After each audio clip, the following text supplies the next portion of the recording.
16 अप्रैल 2024 दुर्गा अष्टमी के दिन अपने घर में किया गया एक छोटा सा उपाय करवा सकता है आपके बच्चों का विवाह। यदि आपके बच्चों की शादी में लगातार अड़चनें आ रही हैं, लगातार देरी बनी हुई है, आप परेशान हो गए हो, शादी के लिए कहीं पर भी रिश्ता पक्का नहीं हो पा रहा है, तो ये वीडियो आपके लिए है। आज मैं जो उपाय आपको बताने वाला हूँ, यदि आपने इस उपाय को अच्छे से समझ लिया और मेरे द्वारा बताए गए तरीके से कर दिया, तो यकीन मान के चलिए आपके बच्चों की शादी के लिए कोई न कोई अच्छा प्रस्ताव जरूर आएगा और शादी फिक्स हो जाएगी। प्रिय दर्शकों, ये उपाय जो मैं आपको बताने वाला हूँ, ये उपाय यदि बच्चे खुद करना चाहें तो खुद भी कर सकते हैं, लेकिन मुझे पता है आजकल के बच्चों के पास उपाय करने के लिए समय नहीं होता है। तो ऐसी सिचुएशन में माता पिता अपने बच्चों के शीघ्र विवाह के लिए ये उपाय जरूर करें। कई बार सिचुएशन क्या होती है, आपके बच्चे दिखने में भी सुंदर होते हैं, अच्छी खासी जॉब होती है, बैकग्राउंड भी अच्छा होता है, प्रभु की कृपा से आपके पास सब कुछ है, लेकिन फिर भी शादी के लिए रिश्ता पक्का नहीं होता है। इसका कारण क्या होता है? ये सब ग्रह और नक्षत्रों का खेल है। जन्म कुंडली का सप्तम भाव किसी भी कारण से यदि कमजोर हो जाए तो ऐसे में रिश्ते आएंगे, बातें चलेंगी, लेकिन कोई भी बात, कोई भी रिश्ता सफलता तक नहीं पहुंच पाएगा, बीच में ही ब्रेक हो जाएगा। और यदि कई बार रिश्ता पक्का हो भी जाए तो बिल्कुल एंड में जाकर बात बिगड़ जाएगी। कुछ ऐसे रिश्ते आएंगे जो आपको पसंद नहीं हैं तो आप अपनी तरफ से मना करते रहोगे, और कुछ ऐसे रिश्ते जो आपको पसंद हैं, आप करना चाहते हैं, वो रिश्ता सामने से पक्का नहीं हो पाएगा। देखने वाले आएंगे, देख करके चले जाएंगे, लेकिन किसी भी प्रकार का पॉजिटिव रिप्लाई सामने से आपको मिल नहीं पाएगा। आप इंतजार करते रहोगे लेकिन रिश्ता फाइनल नहीं हो पाएगा। बच्चों की उम्र लगातार निकलती जाएगी, तो ऐसे में परेशानी बन जाती है, और परेशान सबसे ज्यादा माता पिता हो जाते हैं। बच्चे तो परेशान होते ही हैं, लेकिन बच्चों से कहीं ज्यादा परेशान माता पिता हो जाते हैं। तो ऐसी सिचुएशन में आपको एक उपाय करना चाहिए।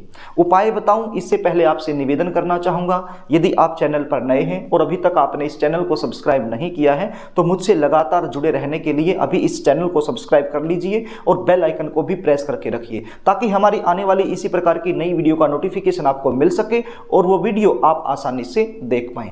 प्रिय दर्शकों, चैनल को सब्सक्राइब करना, वीडियो को लाइक करना, ये पूरी तरह से निःशुल्क होता है, इसमें आपका कोई भी पैसा नहीं लगता, इसलिए चैनल को सब्सक्राइब जरूर कर लीजिए। प्रिय दर्शकों, अब आप उपाय सुन लीजिए। ये उपाय आपने करना कब है ये मैं बता देता हूं। 16 अप्रैल 2024 मंगलवार के दिन, चैत्र मास के नवरात्रों की अष्टमी तिथि आ रही है, तो ये उपाय आपने इसी दिन करना है। और ये उपाय आप सुबह के समय भी कर सकते हो और शाम के समय भी कर सकते हो। मैं तो आपको यही कहूँगा, ये उपाय आपने सुबह के समय ही कर देना चाहिए, अच्छा रहेगा।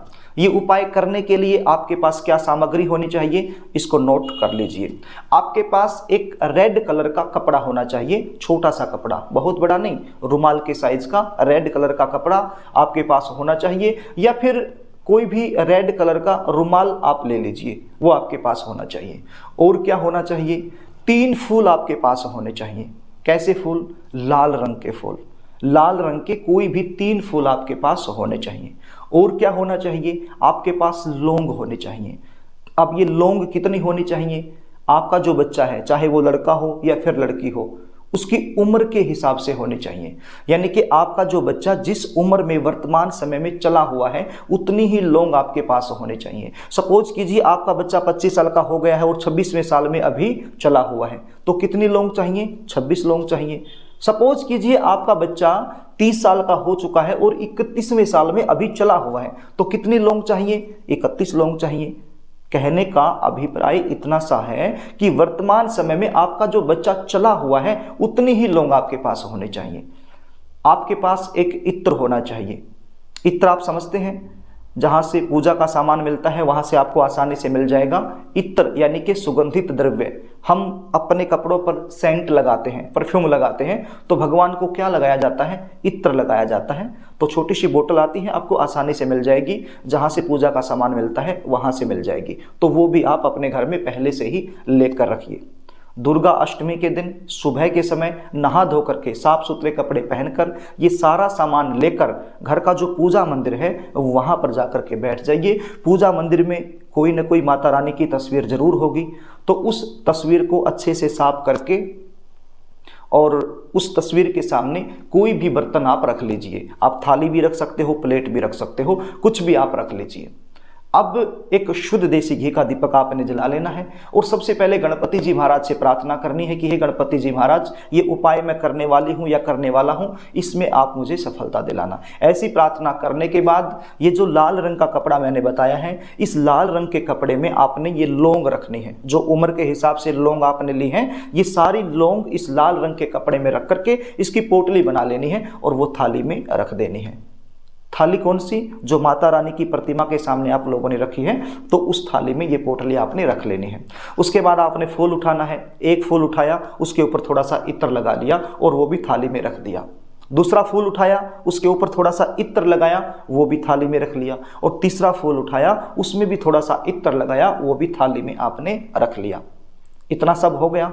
इसके बाद आपने एक मंत्र बोलना है। कितनी बार बोलना है? केवल 11 बार। 21 बार भी बोल सकते हो, 108 बार भी बोल सकते हो, लेकिन मुझे पता है आज के परिवेश में समय की बड़ी कमी होती है, तो इतना समय नहीं होता है। यदि आपके पास समय है तो फिर एक माला इस मंत्र की निकाल लीजिए, या फिर 21 बार बोल लीजिए, या फिर 11 बार बोल लीजिए, लेकिन बोलिए जरूर। मंत्र क्या है आप स्क्रीन पर देख लीजिए, इसका उच्चारण मैं कर देता हूँ। ओम दुम दुर्गाए नमः। बड़ा आसान मंत्र है। ओम दुम दुर्गाए नमः। इस मंत्र को आपने बोलना है। मंत्र बोलने के बाद, मंत्र जाप करने के बाद हाथ जोड़ करके माता रानी से प्रार्थना करनी है अपने बच्चों के शीघ्र विवाह के लिए। और यदि बच्चे आप खुद ये उपाय कर रहे हो तो माता रानी से प्रार्थना करनी है अपने शीघ्र विवाह के लिए। प्रार्थना में भाव होना चाहिए। आपने मन से प्रार्थना करनी है, बिल्कुल भाव से प्रार्थना करनी है। यदि आप भाव से प्रार्थना करोगे तो माता रानी आपकी जो प्रार्थना है उसको जरूर स्वीकार करेगी। चैत्र नवरात्रों की अष्टमी तिथि कोई सामान्य दिन नहीं होता है, माता रानी का एक विशेष दिन होता है। इस दिन यदि ये छोटा सा उपाय आप कर लेते हो तो इसका चमत्कार आप खुद देखोगे। इस उपाय के प्रभाव से आपके बच्चों की शादी के लिए कोई न कोई अच्छा प्रस्ताव जरूर आएगा और शादी फिक्स हो जाएगी। अब आप सोच रहे हो कि इतना सब हमने कर दिया, आगे इस लौंग का और ये जो फूल हैं इनका क्या करना है? आपने मान लीजिए ये सुबह के समय उपाय किया है, तो दोपहर के बाद सायंकाल में एक पॉलिथीन में इसको डालना है और आपके आसपास कोई भी माता रानी का मंदिर बना हो, उस मंदिर में जाकर के इस पॉलिथीन से निकाल के माता रानी की जो प्रतिमा है उसके सामने ये चीज़ें आपने अर्पित कर देनी है और साथ में इच्छा अनुसार दक्षिणा भी रख देनी है। क्या करना है? आपने ये सारा सामान उठाना है, या तो थाली लेकर ही चले जाइए या फिर पॉलिथीन में डाल लीजिए और माता रानी के मंदिर में जाकर के माता रानी की जो प्रतिमा है, जो मूर्ति है, उसके सामने ये सामान निकाल करके रख देना है और साथ में इच्छा अनुसार दक्षिणा भी आपने रख देनी है। तो इस प्रकार से ये उपाय आपने कर देना है। एक ही दिन का उपाय है, बड़ा ही चमत्कारी उपाय है। प्रिय दर्शकों, यदि आप अपने बच्चों की जन्म कुंडली का विश्लेषण मुझसे करवाना चाहते हैं, बच्चों की शादी में लगातार देरी बनी हुई है, लगातार अड़चने आ रही हैं, उनका मुख्य कारण मुझसे जानना चाहते हो, शादी कब होगी, कहाँ होगी, कैसे परिवार में होगी, शादी के बाद का जीवन कैसा रहेगा, इस सब के बारे में आप मुझसे जानकारी लेना चाहते हो तो स्क्रीन पर दिखाए गए व्हाट्सएप नंबर के जरिए आप अपने बच्चों की जन्म डिटेल लिख कर मेरे पास भेज सकते हो और अपने बच्चों की जन्म कुंडली का साइंटिफिक तरीके से सटीक विश्लेषण मुझसे करवा सकते हो। जन्म कुंडली विश्लेषण की हमारी एक छोटी सी फीस होती है, वो फीस आपको पे करनी होती है, उसके बाद संपूर्ण जानकारी आपको दे दी जाती है। तो प्रिय दर्शकों, यदि कार्यक्रम आपको अच्छा लगे तो इस वीडियो को लाइक करना, शेयर भी करना ताकि आप पुण्य के भागीदार बन जाएं। और अभी तक यदि आपने इस चैनल को सब्सक्राइब नहीं किया है तो मुझसे लगातार जुड़े रहने के लिए चैनल को सब्सक्राइब जरूर कर लेना। कमेंट बॉक्स में जय माता दी जरूर लिखना। आज के लिए बस इतना ही, आगे फिर मिलेंगे, तब तक के लिए नमस्कार।